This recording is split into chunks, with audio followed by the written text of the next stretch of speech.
My name is Tori Thatcher, and I'm 32 years old. 5 years ago, my mother called me 3 days before Thanksgiving and said 7 words that shattered everything I thought I knew about family. Don't come home this year. Victoria doesn't want drama. No explanation, no apology, just a door slammed shut on 27 years of trying to belong. I spent that Thanksgiving alone at a restaurant in Boston, watching happy families laugh together while I fought back tears over a cold turkey dinner. I had no idea that the strangers at the next table would become the family I'd always dreamed of. I had no idea that 5 years later, they'd be introduced at my wedding as the parents of the bride, while my biological parents stood watching uninvited, realizing they'd been replaced in every way that matters. Before I tell you what happened, please take a moment to like and subscribe. But only if this story resonates with you. And let me know in the comments, where are you watching from, and what time is it there? Let me take you back to the phone call that changed everything. I remember exactly where I was standing when my phone rang. November 21st, 3 days before Thanksgiving. I was in my tiny studio apartment in Boston, surrounded by half-packed bags and the scent of the pumpkin candle I'd lit to get myself in the holiday spirit. I'd already bought my plane ticket home to Connecticut. Non-refundable, of course. Mom's name flashed on my screen. I smiled and picked up. "Hey, Mom. I was just about to—" "Tori." Her voice was flat, cold. "I need to tell you something." My stomach dropped. That tone never meant anything good. "What's wrong? Is Dad okay?" "Your father's fine." A pause. "Listen, I've been thinking and don't come home this year." I actually laughed. I thought she was joking. "What do you mean?" "Victoria doesn't want drama. She's pregnant again, and she doesn't need the stress." I gripped the phone tighter. "Drama? What drama? I haven't even talked to Victoria in months." "Exactly." Mom's voice hardened. "And let's keep it that way. You know how you get." "How I get?" My voice cracked. "Mom, I literally just asked her last year why she didn't invite me to her baby shower. That's not drama. That's a question." "See? That's exactly what I mean. You always make everything about you." I stood there, frozen, watching the snow fall outside my window. 27 years old, and my mother was telling me I wasn't welcome at Thanksgiving because I'd once asked why I was excluded. "Mom, I already bought my ticket." "Then get a refund." Her tone left no room for negotiation. "Victoria is pregnant. She doesn't need stress. You understand." The line went dead. I understood perfectly. I'd always been the acceptable sacrifice. I wish I could say this was the first time. But as I sat on the edge of my bed, staring at my useless plane ticket, the memories came flooding back like a highlight reel of disappointment. My 16th birthday party. I'd been planning it for months, a small gathering with my 3 closest friends. Mom promised we'd have cake and go bowling. But the morning of, Victoria called crying because she'd failed her calculus final and needed emotional support. My party was canceled. We spent the day consoling my sister instead. "Don't be dramatic, Tori. Your sister needs us more right now. You can celebrate next weekend." We never did. Then there was my college graduation. I'd worked so hard for that moment. 4 years of late nights and part-time jobs and scraping by on ramen. I was the first person in my family to graduate with honors. When I walked across that stage, I looked for my parents in the crowd. Their seats were empty. They showed up 2 hours late. Victoria had a routine prenatal checkup that couldn't be rescheduled. "You understand, sweetheart. Your sister's baby is more important than a ceremony. More important than me." That's what she meant. That's what she always meant. I learned early that complaining only made things worse. Don't be so sensitive. Stop making everything about yourself. Why can't you just be happy for your sister? So I stopped complaining. I became smaller, quieter. I thought if I was agreeable enough, easy enough, invisible enough, maybe then I'd finally earn their love. I was 27 years old, sitting in a cold apartment with a worthless plane ticket, and I finally realized the truth. There was no amount of small that would ever be small enough. I called my father. I don't know what I expected. Maybe some small part of me still believed he'd stand up for me, just this once. The phone rang 4 times before he answered. "Hey, kiddo." His voice was cautious. He already knew. "Dad, did Mom tell you?" A long pause. I could hear the TV in the background, probably a football game. "She mentioned it." "And you're okay with this? You don't think maybe I should be allowed at Thanksgiving with my own family?" Another pause, longer this time. "You know how your mother is, Tori. She's just trying to keep the peace." "By excluding me?" "It's not like that." "Then what is it like, Dad? Tell me. Because from where I'm standing, it looks like you're all choosing Victoria over me." Again, silence. I could hear him breathing. I could almost see him sitting in his recliner, rubbing his forehead the way he always did when he wanted to disappear from a conversation. "Dad, do you want me there?" 5 seconds passed. 10. I think... He cleared his throat. "I think it's better if you listen to your mother this year." Something inside me went quiet. Not sad, not angry, just empty. "Okay, Dad." "Tori, don't be like..." I said, "Okay." I hung up. He didn't call back. I sat in my apartment as the sun went down, watching the shadows stretch across my floor. My father had a chance to choose me, to say one word in my defense, and he chose silence instead. He was always in the middle, I realized. He just always chose to stand on their side. But as the darkness settled in, something else settled too. A quiet decision. If I wasn't welcome at their table, I'd make my own Thanksgiving. Thanksgiving Day arrived gray and cold. I woke up in my studio apartment to the sound of my neighbor's family arriving.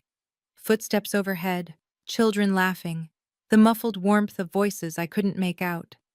The smell of something delicious drifted through the vents. Someone was making stuffing.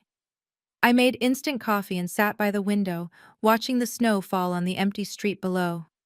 My phone stayed silent all morning. No calls, no texts, not even a happy Thanksgiving from anyone in my family. Around noon, I made the mistake of opening Instagram. Victoria had posted a photo. The whole family around the dining table, Mom, Dad, Victoria, her husband Brad, their 2-year-old son in a tiny turkey sweater. Everyone was smiling. The caption read, "So grateful for my family. These are the people who matter most." I zoomed in on the photo, counted the place settings. 4 adults, 1 toddler, 5 chairs. There wasn't even an empty seat where I should have been. They hadn't just excluded me. They'd erased me, like I'd never existed at all. I closed the app, stared at the ceiling. I thought about ordering delivery and spending the day in bed. That's what I deserved, right? A sad meal alone in my dark apartment, feeling sorry for myself. That's what the dramatic daughter gets. But something in me refused. No, I wasn't going to sit here and let them win. I wasn't going to let their rejection turn me into exactly what they accused me of being, a sad, bitter, dramatic mess. I grabbed my coat. If I was going to eat Thanksgiving dinner alone, I was going to do it somewhere with actual food, with light, with life. I just had to find a restaurant that was still open. Harborview Grill was one of those old Boston institutions, dark wood, brass fixtures, the kind of place that still had cloth napkins and candles on every table. More importantly, it was one of the few restaurants in the city that stayed open on Thanksgiving. When I pushed through the door, the warmth hit me like a wave. The smell of roasted turkey and fresh bread, the soft clink of glasses, and everywhere, families. Couples with grandparents, parents with children, groups of friends who laughed like they'd known each other forever. The restaurant hummed with the sound of people who belonged somewhere. The hostess looked at me with barely concealed pity. "Just one tonight?" "Just one." She led me to a tiny two-top in the corner, squeezed between the kitchen door and a large family that took up 3 tables pushed together. I could have touched their chairs if I reached out. "Your server will be right with you." I sat down, opened the menu, tried to look like this was a choice. The family next to me was celebrating hard, An older couple at the head of the table, probably in their late 60s, a middle-aged man with his wife and 2 kids, and a younger man around 30 who kept making everyone laugh. 3 generations, easy. They passed dishes back and forth without asking. They interrupted each other in the way that only people who truly love each other can. I watched them out of the corner of my eye and felt something crack open in my chest.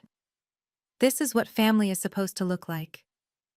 The server arrived with a bread basket and a tight smile. The Thanksgiving special? Please. I was going to get through this dinner. I was going to be fine. I wasn't fine. My turkey arrived. Golden skin, cranberry sauce, a perfect scoop of mashed potatoes. It looked like a magazine photo. I couldn't taste any of it. I sat there pushing food around my plate, trying not to look at the family beside me, trying not to think about my own family gathered around their table in Connecticut, laughing and passing the gravy without a single thought about the daughter they'd discarded. And suddenly I understood something I'd been avoiding for 27 years. This wasn't about Thanksgiving. This wasn't about Victoria's pregnancy or Mom's need for peace. This was about a pattern so deep it had shaped my entire life. I had spent 27 years trying to earn a place at their table, bending myself into smaller and smaller shapes, swallowing my hurt, apologizing for having feelings, staying quiet when I should have spoken, speaking up only to be told I was too much. And what had it gotten me? A corner table, a meal alone, an Instagram photo with no empty chair. If I kept going like this, if I kept trying to be small enough, quiet enough, agreeable enough, what would I have left? At some point, there'd be nothing left to shrink. The tears came before I could stop them. I turned my face toward the window, hoping no one would notice. I grabbed my napkin and pressed it to my eyes, trying to be invisible, trying to disappear like I always did. Honey?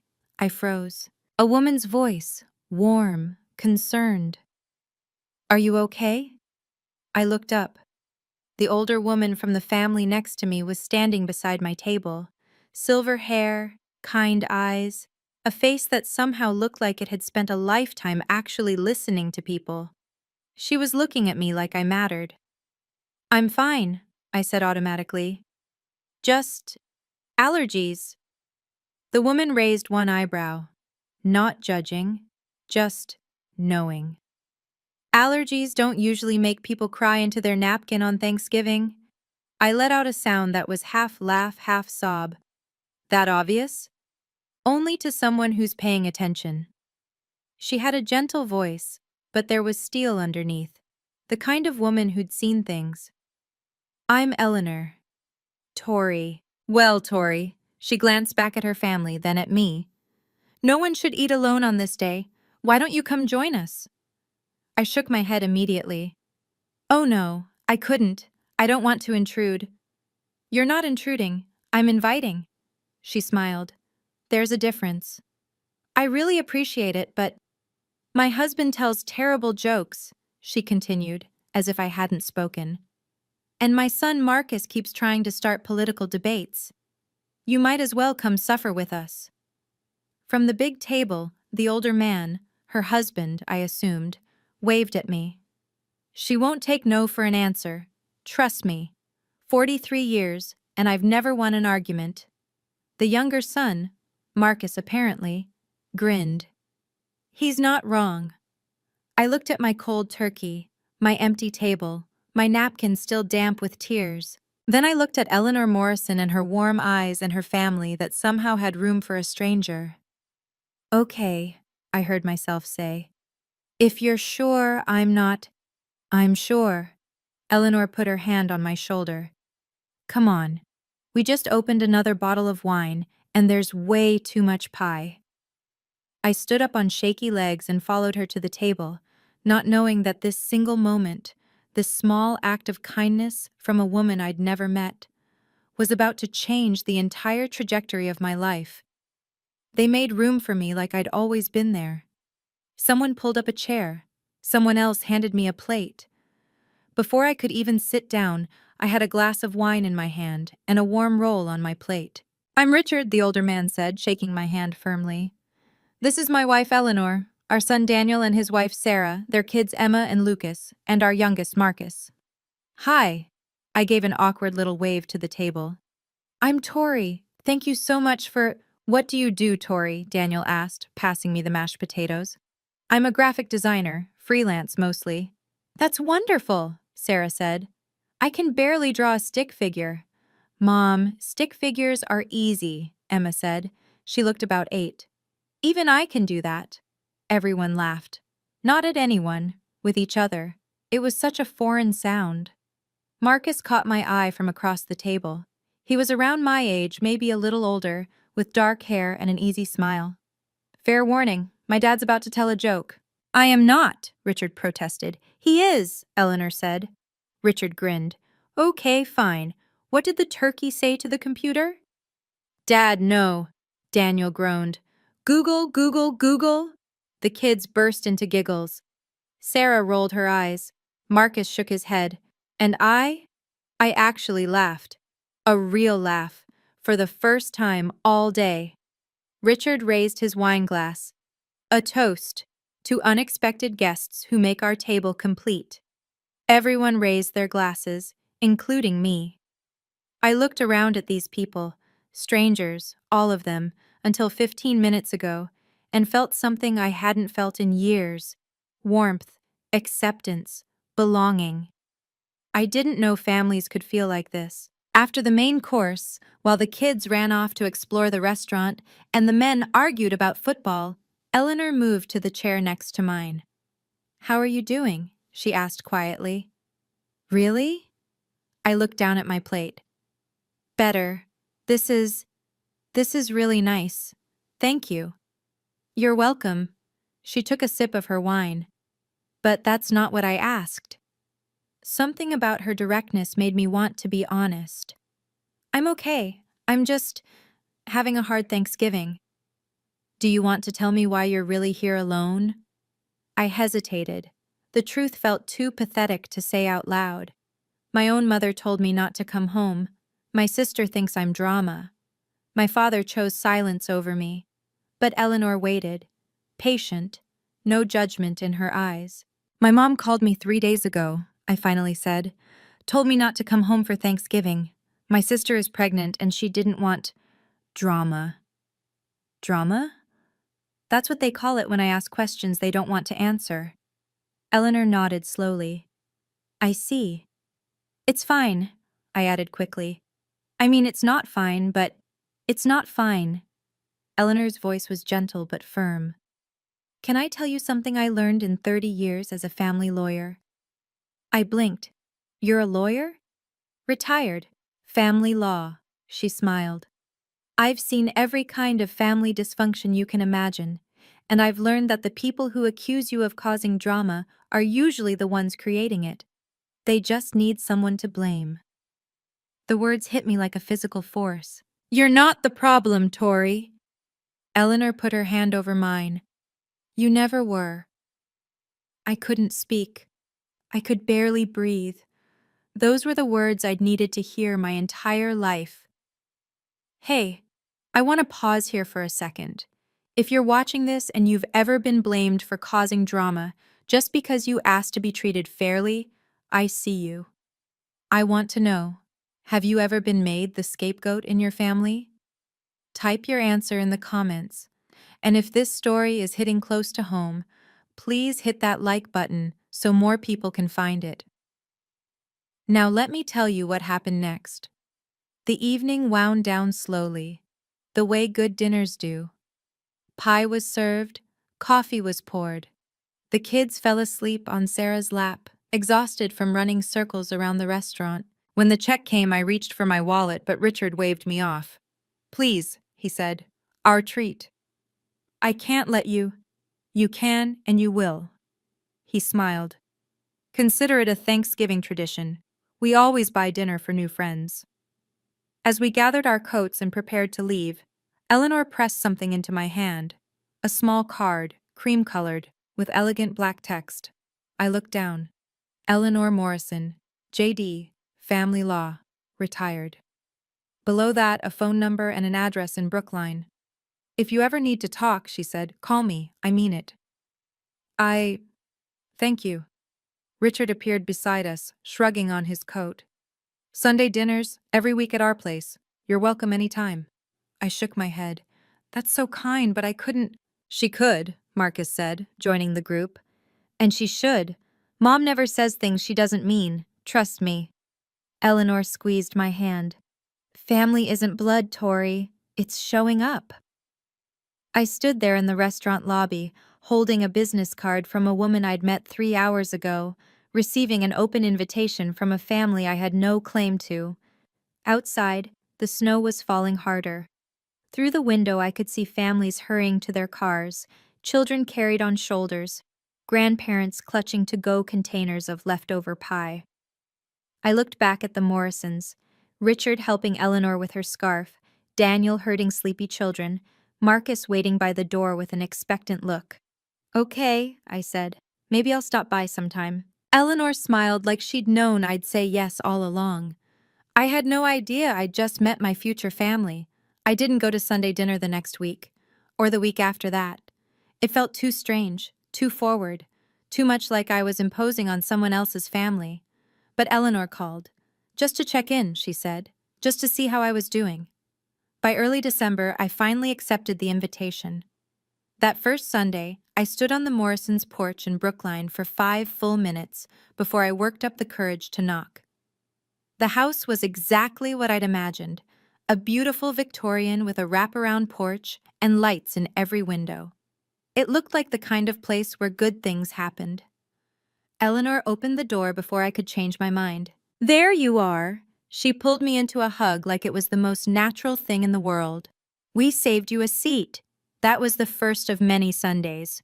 Over the next 6 months, I became a regular at the Morrison dinner table.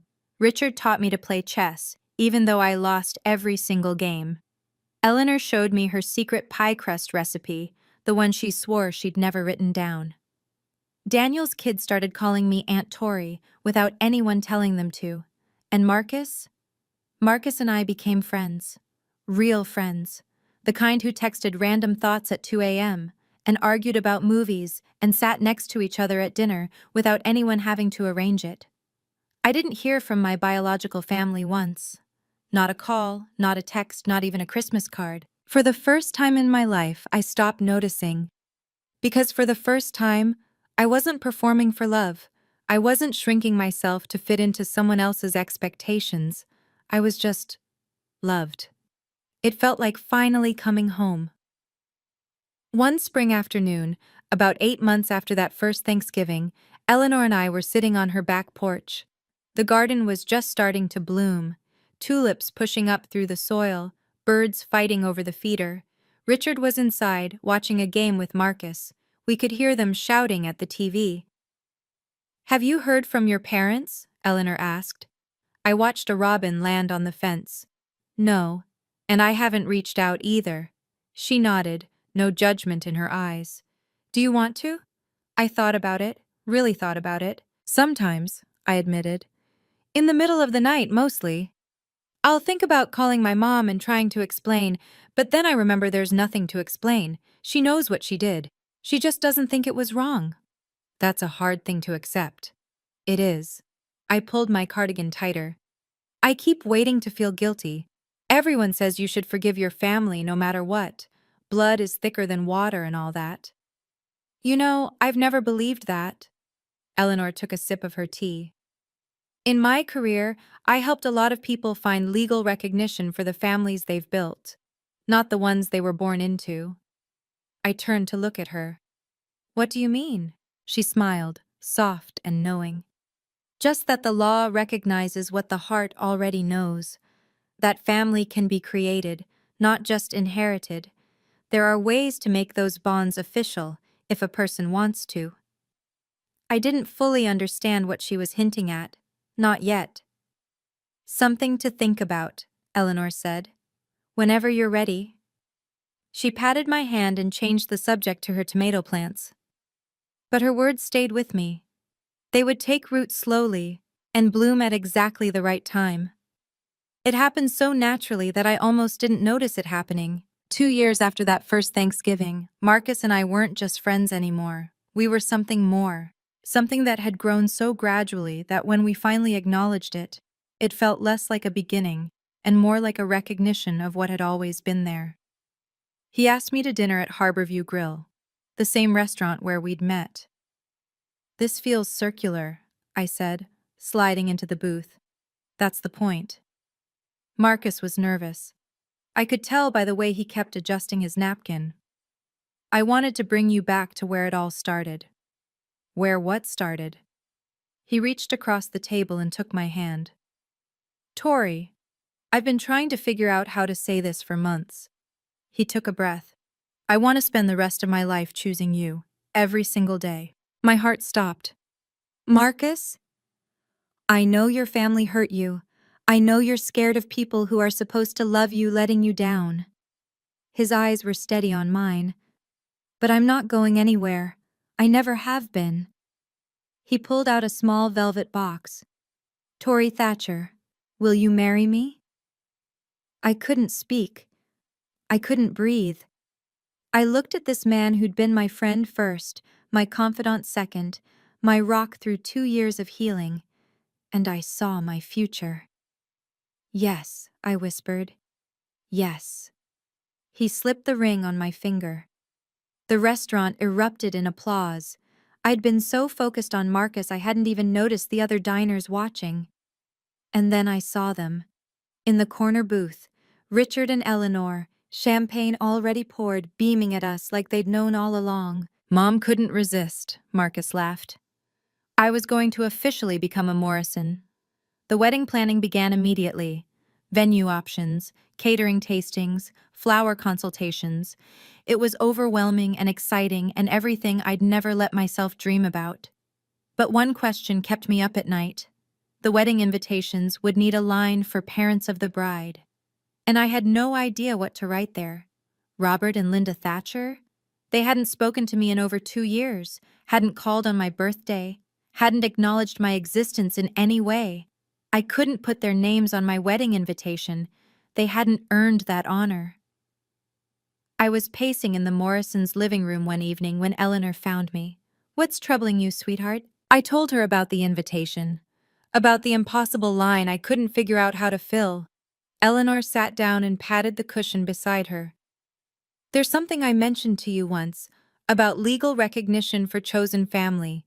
Do you remember?" I nodded slowly. "You said the law recognizes family that's created, not just inherited." "Adult adoption," Eleanor said gently. "It's a legal process where a consenting adult is formally adopted by another family. It creates a legal parent-child relationship, new birth certificate, new legal next-of-kin status, everything." My heart was pounding. That's a real thing?" "Very real.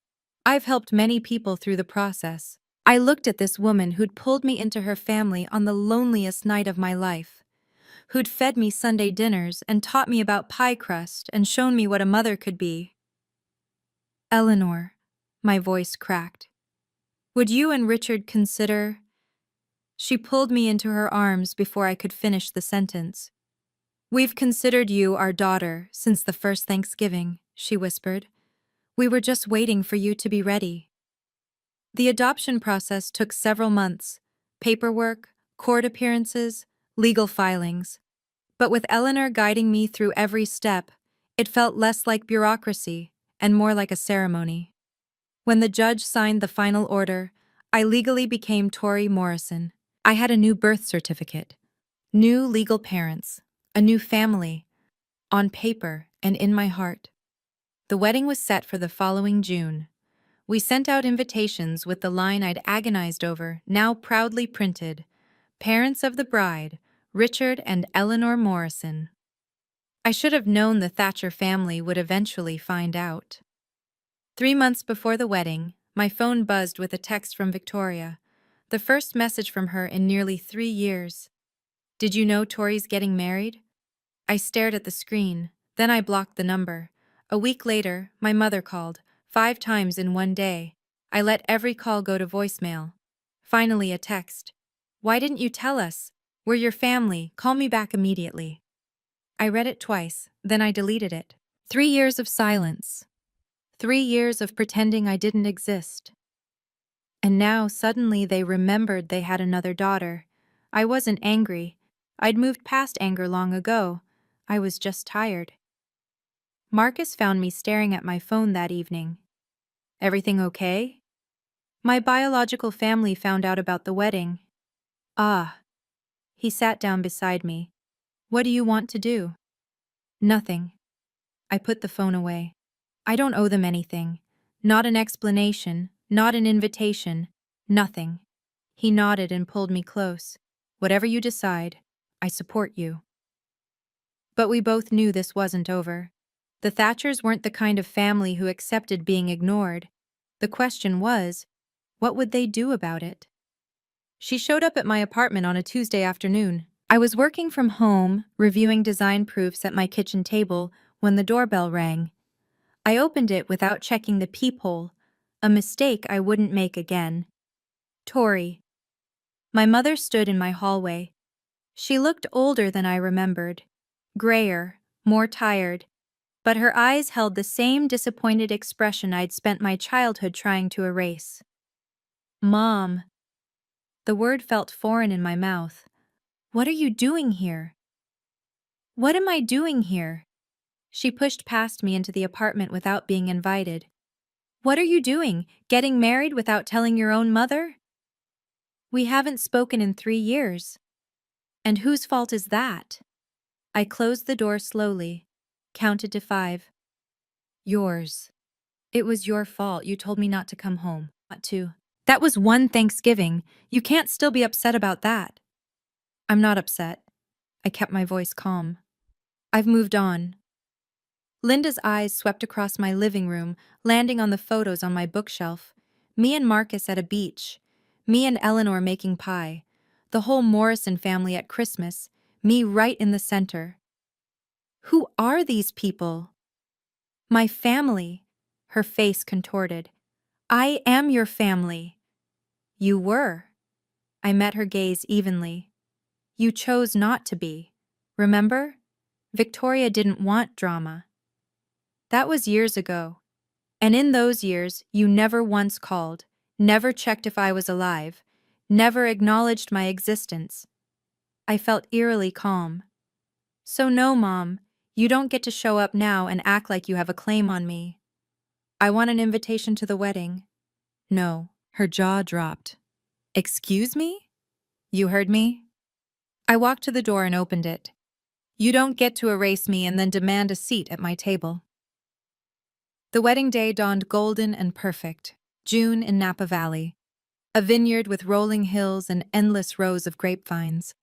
We'd chosen an outdoor ceremony with a reception in a beautiful stone barn, everything decorated with white roses and greenery. In the bridal suite, I stood before a full-length mirror while Eleanor adjusted my veil. You look beautiful, she said softly. Absolutely beautiful. I looked at my reflection. The woman looking back at me was calmer, stronger than the girl who'd sat alone in a restaurant 5 years ago. That girl hadn't believed she deserved to be loved. This woman knew better. On the vanity beside me sat a copy of the wedding program. I picked it up, reading the line I'd never thought I'd be able to write. Parents of the bride, Richard and Eleanor Morrison. Underneath, in smaller text, the family who chose her. Eleanor noticed me looking. Are you nervous? About marrying Marcus? No. I set down the program. About what might happen, a little. I'd hired security for the wedding, a quiet precaution. After Mom's visit to my apartment, I knew there was a chance she'd try something. Eleanor put her hands on my shoulders. Whatever happens today, you have a family who chose you. We will always choose you. Never forget that. I hugged her tight. I love you, Mom. It was the first time I'd called her that. The word came out naturally, like it had always been waiting. Eleanor's eyes glistened. I love you too, sweetheart. My daughter. Through the window I could see guests arriving. Marcus was already at the altar looking nervous and handsome in his gray suit. It was time. Whatever came next, I was ready. The ceremony was everything I'd dreamed of. Marcus waiting at the end of the aisle. Richard walking me toward him, steady and proud. The vows we'd written ourselves, words that made half the guests cry and the other half pretend they weren't crying. When Marcus slipped the ring on my finger and the officiant pronounced us husband and wife, I felt something click into place, like the last piece of a puzzle I'd been trying to solve my entire life. The reception was in full swing when the security guard found me. "Mrs. Morrison?" He appeared at my elbow, discreet and professional. "There are two people at the entrance. They claim to be your parents." I'd expected this. Part of me had been waiting for it all day. Marcus appeared beside me. "What's going on?" "My biological parents are here." His expression hardened. "I'll handle it." "No." I took his hand. "This is my moment. I'll handle it." I considered my options. I could have them removed. I could pretend they weren't there. I could avoid the confrontation entirely. But something in me said no. Let them see. Let them see what they lost. Let them see the family who stepped up when they stepped away. Let them witness the life I built without them. "Let them in," I told the security guard. "But don't seat them with the family. Put them in the back." "Are you sure?" Marcus asked. "I'm sure." The guard nodded and disappeared. A few minutes later, I saw them, Linda and Robert Thatcher, standing uncertainly at the edge of the reception, looking around at the 100+ people who were celebrating their daughter's wedding. Their daughter, who they hadn't spoken to in 3 years. The MC was about to make his announcement. Perfect timing. "Okay, this is the moment. Before the big reveal, I have a question for you. If you were in my shoes, would you have let your biological parents into your wedding?" Type yes or no in the comments. I want to know what you would have done. And if you're dying to see what happens next, make sure you're subscribed with notifications on. Now let me tell you about the moment everything changed. The MC stepped up to the microphone. The music softened. "Ladies and gentlemen, if I could have your attention, please." The room quieted. Guests turned toward the front. Champagne glasses paused halfway to lips. "Before we continue the celebration, I'd like to introduce some very special people." I watched my biological parents from across the room. Linda was craning her neck, trying to see. Robert stood behind her, hands in his pockets, looking uncomfortable. They had no idea what was coming. "Please join me in welcoming the parents of the bride." Linda straightened up. I could see her preparing to acknowledge the introduction, to accept the recognition she believed was rightfully hers. "Richard and Eleanor Morrison!" The room erupted in applause. Richard and Eleanor stood from the head table, beaming, waving to the guests. People cheered. Someone whistled. The photographer snapped photos. And across the room, my mother's face went white. I watched it happen in slow motion. The confusion, the disbelief, the moment she realized what those words meant. Richard and Eleanor Morrison, the family who chose Tori and whom Tori chose in return. Linda grabbed Robert's arm. "What did he just say?" Robert looked stunned, speechless. Around them, guests clapped and smiled, completely unaware that the older couple in the back had any connection to the bride at all. To everyone else at this wedding, Richard and Eleanor Morrison were simply what they appeared to be: my parents. Linda's mouth opened and closed. No sound came out. She looked at the happy couple accepting congratulations, then at me standing with my husband, and the truth finally settled over her like a cold wave. She had been replaced. Completely. Officially. Legally. And everyone in this room knew it except her. Linda pushed through the crowd before I could stop her. She reached me just as the applause was dying down. Her face was flushed, her eyes wild. Robert trailed behind her, looking like he wanted to disappear. "What is going on?" Linda's voice was a harsh whisper. "Who are those people?" I kept my voice calm, steady. "My legal parents.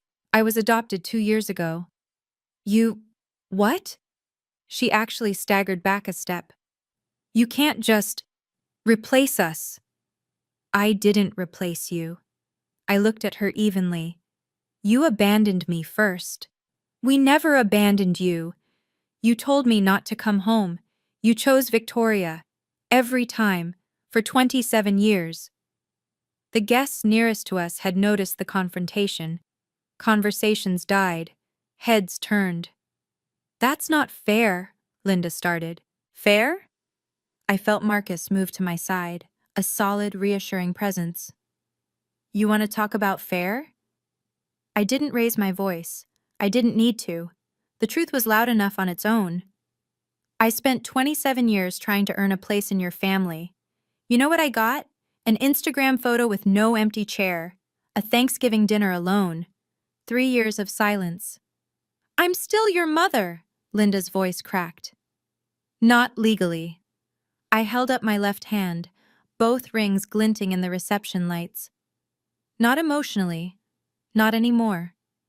Around us, the room had gone quiet. 100 pairs of eyes watched us. Linda looked around, suddenly aware of the audience. Her cheeks burned red. This is humiliating, she hissed. Then leave. My voice was soft. Final. You showed up uninvited to my wedding. You don't get to be the victim here. She stared at me like she was seeing a stranger. Maybe she was. The daughter who never fought back had finally stopped shrinking. And then, for the first time in my entire life, my father spoke up. Tori. His voice was rough, broken. I'm sorry. I turned to look at him. Really look at him. Robert Thatcher had aged more than 5 years should account for. His hair was grayer, his shoulders slumped, but his eyes were wet with tears. I'd never seen my father cry, not once in 27 years. I'm sorry, he said again. I should have done better. Something cracked inside my chest. Not healing, just recognition of an old wound. I know, Dad. I was a coward. His voice trembled. I always was. I knew how your mother treated you, how Victoria treated you, and I stood there. I let it happen. Linda grabbed his arm.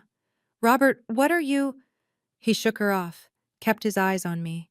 You were my daughter. You were my little girl, and I let them make you feel like you didn't matter. A tear rolled down his cheek.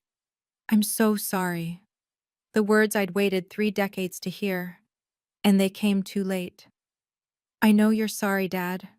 My voice was gentle but firm. But sorry doesn't undo the years you stood by and watched. Sorry doesn't give me back my childhood. Sorry doesn't make this okay. I know. He nodded, wiping his eyes. I know it doesn't. Eleanor appeared at my shoulder. She didn't say anything, just placed her hand on my arm. A quiet reminder that I wasn't alone. Linda stared at Eleanor with barely concealed hostility. You, she spat. You're the one who stole my daughter. Eleanor's expression didn't change. I didn't steal anything, Mrs. Thatcher. Then what do you call this? Richard Morrison stepped forward, positioning himself beside his wife. Richard Morrison wasn't a confrontational man. In the years I'd known him, I'd never once heard him raise his voice. But when he spoke now, there was a steel in his tone that silenced everyone. I think it's time for you folks to leave. Linda's jaw dropped. Who are you to tell us? I'm her father. Richard's voice carried across the quiet reception. Legally and in every way that matters. You stole our daughter! Richard shook his head. Calm. Certain. No, ma'am. We didn't steal anything. You gave her away. We just picked up what you threw out. Linda flinched like she'd been slapped. 5 years ago, Richard continued, this young woman was sitting alone in a restaurant on Thanksgiving because her own family told her she wasn't welcome. My wife invited her to our table. We fed her. We talked to her. We treated her like a human being. He stepped closer to Linda, his voice dropping. Do you know what she told us that night? She said she couldn't remember the last time she felt like she mattered to someone. 27 years old, and she couldn't remember ever feeling wanted by her own family. Linda opened her mouth. No sound came out. We didn't steal your daughter. We just showed her what family is supposed to look like. The rest was her choice. He turned to face the gathered crowd. Now, this is my daughter's wedding day. The happiest day of her life. And I won't let anyone, ruin it. He nodded to the security guards, who had been standing discreetly nearby. Please escort these people out. As the guards approached, Richard put his arm around me. Tori is a Morrison now, he said quietly, and Morrisons protect their own. This is what a father sounds like. Before the security guards could lead them away, I held up my hand. Wait. Everyone froze. Linda looked at me with something like hope in her eyes. Maybe she thought I was having second thoughts. Maybe she thought I'd relent. I walked toward my biological parents, stopped an arm's length away. Mom, Dad. The words still felt strange in my mouth when directed at them. I need you to understand something. Linda's chin lifted. What? I don't hate you. Whatever she'd expected me to say, that wasn't it. I don't hate you, I repeated. I've made peace with who you are. You're not villains. You're just people who couldn't love me the way I needed to be loved. People who chose comfort over fairness. People who let one daughter become invisible so the other could shine. Robert was crying again. Linda's face was a mask. But I've also made peace with who I am. I stood straighter. And who I am is someone who deserves to be chosen, not as a backup, not as an afterthought, chosen first. I looked at them both. The parents I'd spent my childhood trying to please, the family I'd shrunk myself to fit into. You didn't choose me, they did. I gestured to the Morrisons. And I choose them. The room was silent. 100 guests watched this moment, and not one of them moved. Linda opened her mouth to speak. I didn't let her. I'm not erasing you from my history. I'm just not giving you a seat at my table anymore. And that's not revenge. That's just the natural consequence of your choices. I nodded to security. Goodbye, Mom, Dad. As they were escorted out, the wedding guests began to applaud.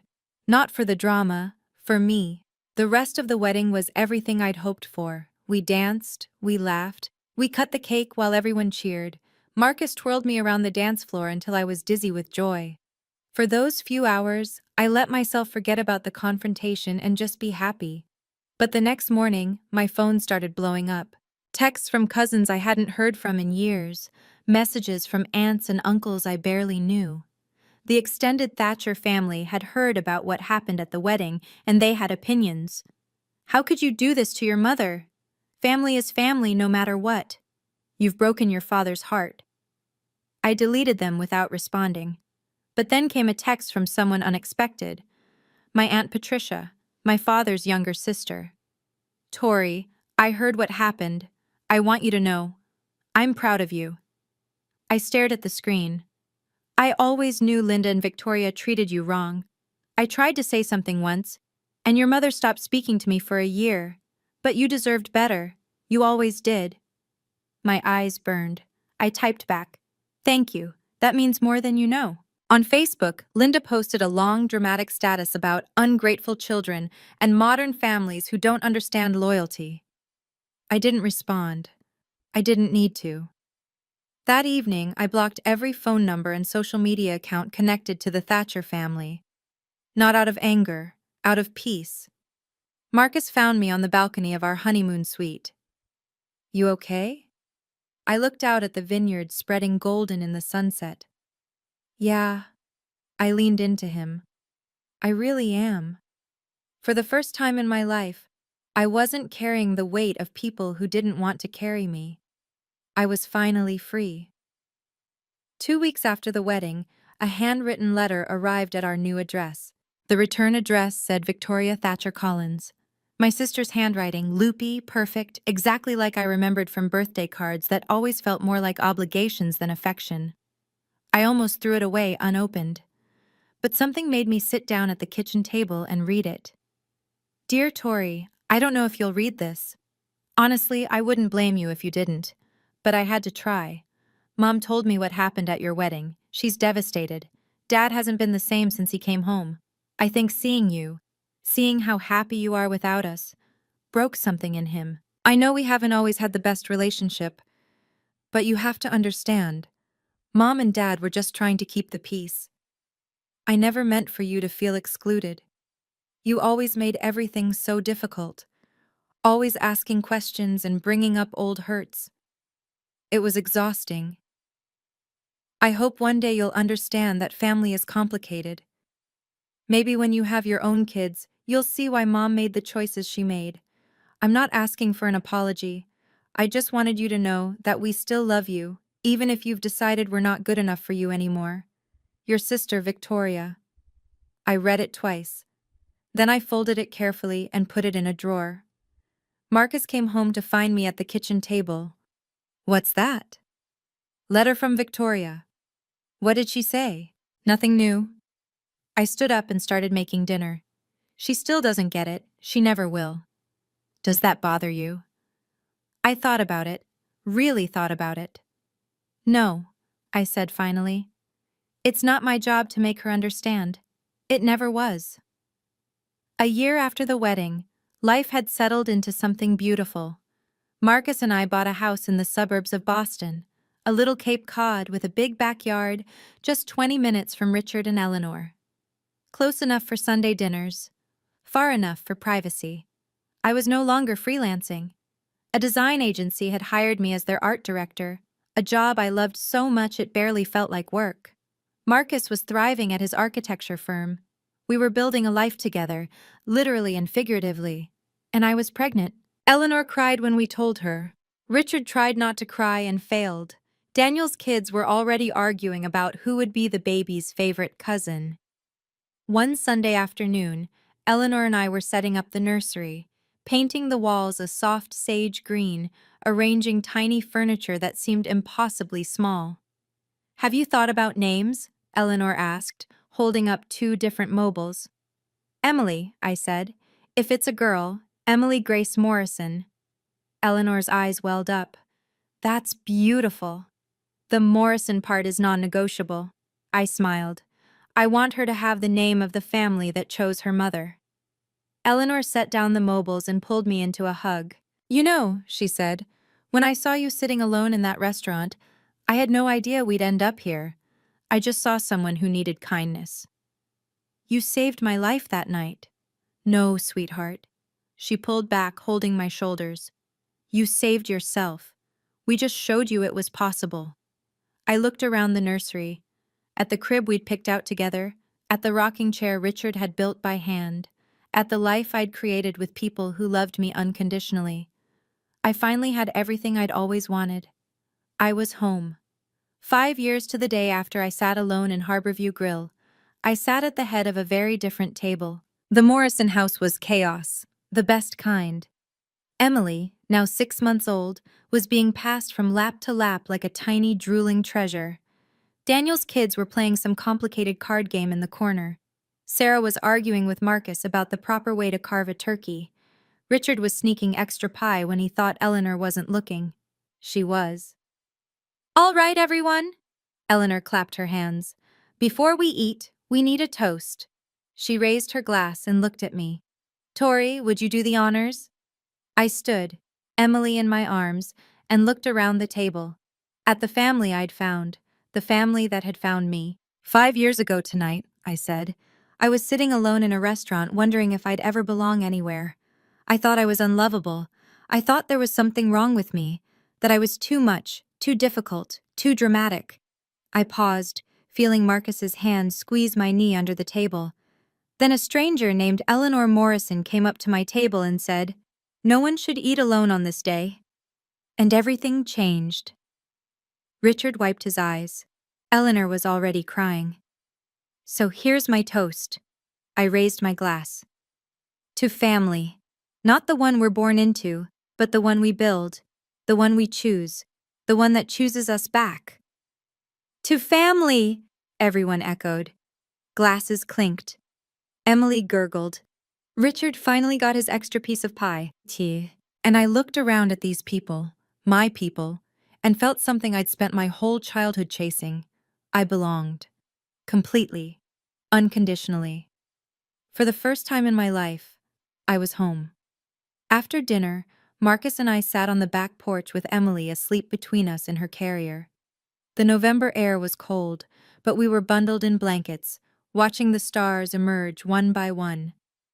Do you ever think about them? Marcus asked quietly. Your bio parents? I considered the question. Sometimes, I admitted. In the middle of the night, mostly. I'll wonder how they're doing, if they've changed, if they ever really understood what they lost. Do you think they have? Changed? I shook my head slowly. People rarely do, not in the ways that matter. Does that make you sad?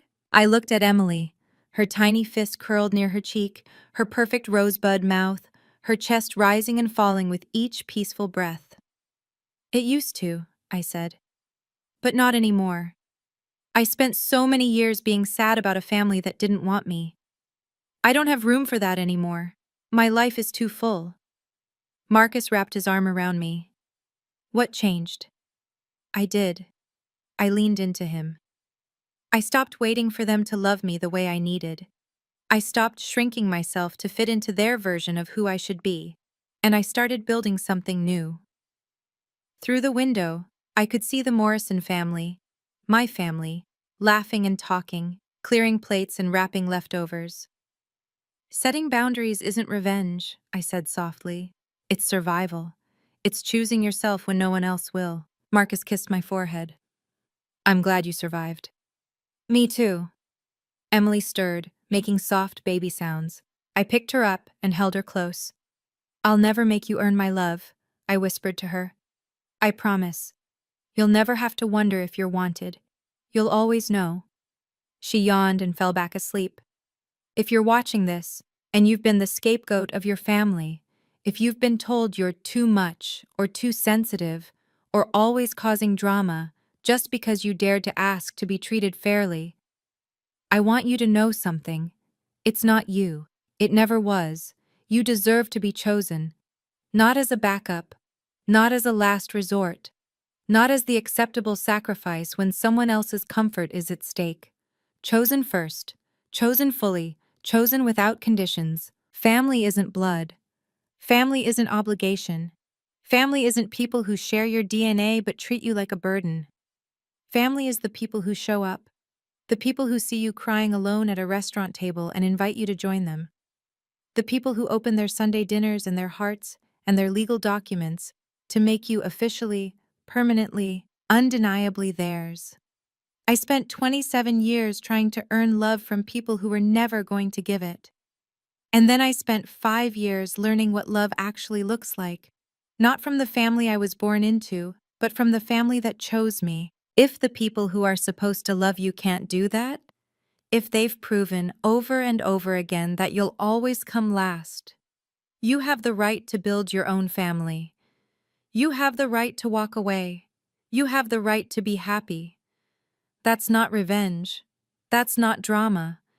That's just living your life without people who don't deserve a seat at your table. I found my people. And I hope, with all my heart, that you find yours too. You deserve it. Thank you so much for being here until the very end. If my story touched you in any way, please take a moment to like, subscribe, and hit that notification bell.